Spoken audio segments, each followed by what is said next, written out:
miasa takeo tantara izay mamono tantara ny fiainana tovovavy araiky.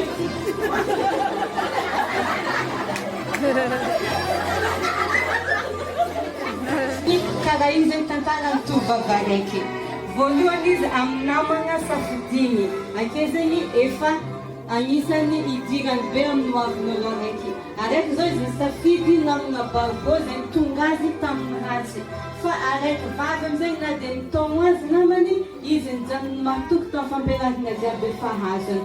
Ny araiky efa takeo koa fananany fiainana, bokony azo, izay mbola tsy hay koa babany. Fa araiky vita fianarana tsara izy, nazo tokantrano tsara izy. Fangana amin'ny tovovavy jiaby zegny mbo angala tahaka araiky le vita fianarana tsara. Haika antsika jiaby ake zegny samy totafita tena ny mariage zegny androafa fô tsy te azo kibo alors ka loatra tsy haikany.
Sami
Wengi